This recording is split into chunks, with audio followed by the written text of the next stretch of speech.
கடவுள் ஏன் பேதுருவையும் பவுலையும் தேர்ந்தெடுக்கணும்? பேதுரு கடவுளை மறுதளிச்சப்பயே அவரை தூக்கி தூர போட்டிருக்கணும். பவுல் எல்லாத்துக்கும் மேல கிறிஸ்தவர்களை துன்புறுத்தி கொலை செஞ்சுக்கிட்டு அவங்கள துன்புறுத்திக்கிட்டு இருந்தாரு. இவங்க இருவரையும் கடவுள் எதற்காக தேர்ந்தெடுக்க வேண்டும்? அடிப்படையில ஒரு மனித பார்வையில பார்க்கணும் அப்படின்னா இவங்க 2 பேருக்குமே எந்த தகுதியும் கிடையாது. முக்கியமாக கிறிஸ்தவர்களாக இருப்பதற்கு தகுதி இல்லாதவர்கள். இந்த ஒரு உலக பார்வையில அவர்கள் தகுதி இல்லாதவர்கள். ஆனா கடவுளின் பார்வையில் இவர்கள்தான் சரியான நபர்கள். எப்படின்னா, நம்ம பேதுரு நம்ம ஆண்டவர் இயேசு கிறிஸ்துவை 3 முறை மறுதளிப்பார். மறுதளிச்சதுக்கு அப்புறமா அவர்கிட்ட மன்னிப்பு கேட்கிறாரு. திருப்பி கடவுளை முழுமையாக நம்பி அவர் செல்கின்றார். கடவுளும் அவருக்கு மன்னிப்பை வழங்குகின்றார்.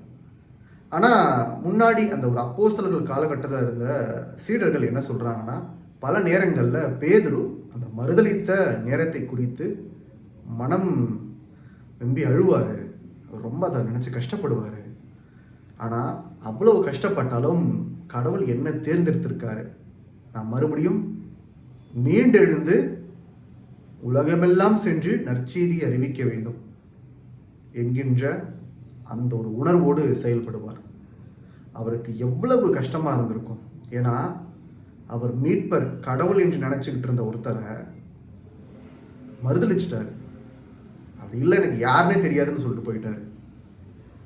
கொஞ்ச நாள் பழகினவங்களே நம்மளை ஒதுக்குனா, நம்மளை கண்டுக்காம போனா நமக்கு எவ்வளோ கோவம் வரும், மன வருத்தம். கோவம் வர்றதோட மன வருத்தம் பயங்கரமா இருக்கும்.